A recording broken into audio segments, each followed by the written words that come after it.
Hi, my name is Louise Grant. I am a risk advisor at MDDUS working within the training and CPD team. And the aim of this video is to raise awareness of the risks associated with record keeping. For those of you who may not know what we do at MDDUS, as a medical defence organisation we are here to offer telephone advice 24/7. We can offer assistance with complaints, advice and support when a member is involved with an inquest or fatal accident inquiry, disciplinary proceedings and GMC investigations, ethical dilemmas, help with legal queries. We also offer indemnity for claims not covered by government indemnity schemes, training, risk resources and CPD across a range of risk topics, including good practice in record keeping, a much more detailed version of what I'll cover here today, and employment HR advice for our practice manager and GP partner members regarding their employees.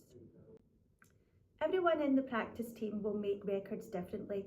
There is no gold standard to provide to clinicians, and it will entirely depend upon what you are consulting the patient about, your own personal style, and how the consultation progresses to suit the patient's needs. Often, different clinical professionals will have different approaches based on their training too. However, it is important, first of all, to review why adequate medical records are essential in healthcare. They accurately record the relevant medical facts and provide a continuous record of medical information that helps to ensure good clinical management, continuity of care, and effective team working. They also provide a historical record which is necessary for accurate diagnosis and treatment, auditing, and medical legal purposes if required. So while there is no gold standard you should follow when making a record entry into patients' records, the following points may be helpful to consider so that medical records are clear and a clear representation of the consultation. It should be clear from a patient's record what they are presenting with. Basic information about the duration of the complaint should be noted and any associated features. Relevant past medical history should include current diagnosis and treatment, allergies and significant illness, and surgery. Consider also the nature of any examination and the findings of that examination, including relevant negative findings. If an observation was measured, this should be recorded. If this is not recorded, then that useful information is missing. It would not be available as context for another clinician reviewing the patient, and if an adverse event occurs and medical legal action arises, it may be concluded that the measurement was not made at all. You should also consider including a list of differential diagnosis or a working diagnosis along with a management plan. Any proposed investigations should be documented, and practice systems should include mechanisms and reminders for checking and recording results that allow comparison with the initial plan. Any changes that may be necessary on the basis of results or investigations should then be noted, including changes to the diagnosis or plan. If treatment is prescribed, it's important to include as many details as possible, for example, the product, the dose and frequency, and a note of any cautions regarding the proposed treatment that you discuss with the patient. Safety netting advice needs to be specific. It should be clear from your records what you have informed the patient in relation to the signs or symptoms that the patient needs to look out for relevant to their condition. And if they do experience these, who to contact for advice and how urgently.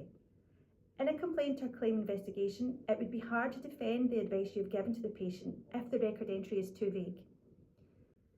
Regulatory guidance relevant to your professional role will include information on record keeping and the standards expected of you, so please make yourself familiar with what that may be. If we look at the GMC guidance on good medical practice, it provides a helpful framework. For example, they say, you must make sure that formal records of your work, including patient records, are clear, accurate, contemporaneous and legible. This means records should be made at the time of the consultation or as soon as possible afterwards. If not made at this time, the records should reflect this and record the reason for the delay. The GMC also state that you should take a proportionate approach to the level of detail, but patients' records should usually include relevant clinical findings, drugs, investigations or treatments proposed, provided or prescribed, the information shared with patients, concerns or preferences expressed by the patient that might be relevant to their ongoing care, and whether these were addressed. Also information about any reasonable adjustments and communication support preferences, any decisions made, actions agreed, including decisions to take no action, and whether decisions should be reviewed. Who is creating the record and when? These details can be incredibly helpful in providing a clear picture of the consultation process and also evidence of good practice if things go wrong. On the maintenance of records, the GMC guidance goes on to highlight that you must keep records that contain personal information about patients, colleagues or others securely and in line with any data protection law requirements. It may be helpful to note that the following are not ordinarily considered as medical records and should be kept separately: medical legal correspondence and reports, complaint correspondence, and statements related to adverse incidents. In terms of consulting with children, the GMC guidance states the same rules apply to making good records, but that more detail should be included. It is important to record who the child attended with, and if you have any concerns about a child, the GMC say you must record your concerns, including minor ones, in the child or young person's records and in their parents' records if you have access to them. You must also record clinical findings, decisions you have made, actions you have taken, information you have given and received, and conversations you have had with the child, young person, their parents or other family members. And again, you must make the records at the time that the events you are recording happen or as soon as possible afterwards. At MDDUS, we see many pitfalls in record keeping across our cases, which can make a complaint or a claim hard to defend. These usually include advice not recorded. Do you always make notes in the patient record when you have spoken to them? For example, you may have had a short conversation with them on the phone. The purpose of the call may be to triage them and invite them in for face-to-face review, but it is important to always record these types of conversations in the patient record, no matter how short they may be. A lot of practices now record incoming calls and outgoing calls, usually for training and monitoring purposes. These recordings can act as an extra safety net for telephone conversations, but it is important that you do not rely on these. Also, what about if a colleague asks for your opinion on a patient? If you have reviewed the records, seen the patient and given your opinion, this should also be recorded by you. Many practice systems also now allow patients to submit a request for advice electronically. There should be a process in place that allows the initial advice request to be inserted into the patient's record and what advice was subsequently given to them. At MDDUS, we have heard of examples of patients sending in a question about, let's say, their condition or medication, and after reviewing their question, a reply is sent to them electronically. But there is no entry in the patient records. If the patient were to dispute the information they had provided, or advice given, or even just seek further clarification, it can be challenging and risky if the online consultation is not recorded in the records. Home visits present another common pitfall in terms of record keeping. Remember earlier, I mentioned the importance of making contemporaneous records. In many circumstances, you will have restricted access to records when physically out of the practice, and so you might be unable to make notes in the patient's records at the time of the consultation. Sometimes this can mean details are forgotten by the time you make an entry into the record. It can also often be the case that house visits are done after hours, and you may be unable to return to the surgery to type up notes. This can be exacerbated on a Friday evening with the weekend between you and the patient's notes. So much can change in a patient's condition over the weekend, and so a little tip may be to type up notes to yourself or send them to yourself in an NHS email so that you can capture specific details and you are not relying on memory alone. Also, technical issues happen all the time. Systems go down, internet connections can fail us, and so if you are making notes on paper and this is then being scanned into the notes later, it is useful to type in retrospect encounter so that it sits within the other encounters. Any note you make retrospectively should be clearly marked as such. This is important to ensure your integrity is not brought into question after an adverse event. Another common concern that doctors report is that they sometimes don't like typing up notes during consultations with patients, as they feel they are being rude or that the patient will feel they are not being listened to. However, taking the time to explain to the patient at the start of the consultation that you would like to take notes as you go along, just so that you can capture everything accurately, helps the patient understand that you are not being rude, and so a rapport can still be maintained. And remember, as you are typing, it can give the patient time to absorb, reflect, and remember things they may have forgotten, which can help the consultation be more effective.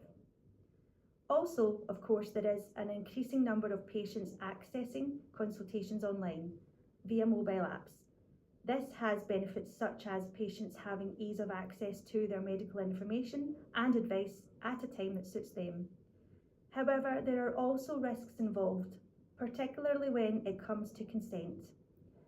Some online systems require patients to complete online questionnaires or follow a new contact algorithm before clinical review or consultation.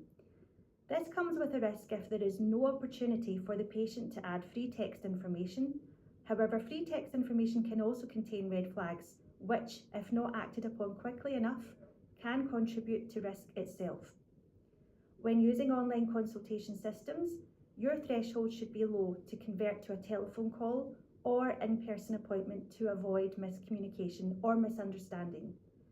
As with face-to-face consultations, it is important to record an online consultation, and especially safety netting advice. For example, recording that you were unable to examine or recommend treatment to a patient, and therefore you have made arrangements for the patient to be reviewed in person. Always record in the notes what type of consultation has taken place or is taking place.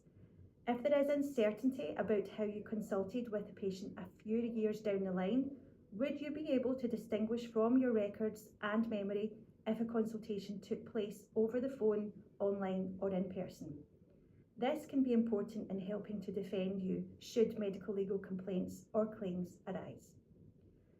I mentioned earlier that different clinicians will have different record keeping styles, and while it is good to find a method that suits you best, it may help if a consistent approach is encouraged across the practice team.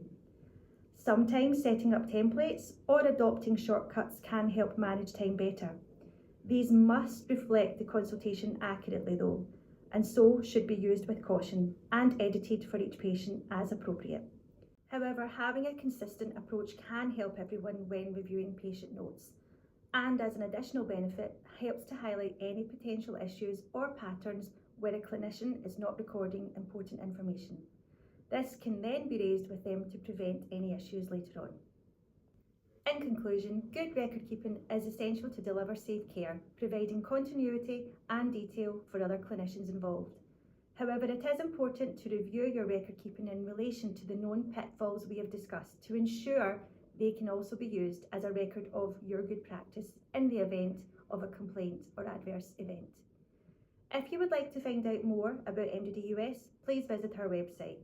We have a range of free CPD available to any of you working in MDDUS practices, and we also have a series of CPD courses which are open access and designed to help you reduce medical, legal and regulatory risks. These are available at a discounted price for anyone working in an MDDUS practice. Thank you.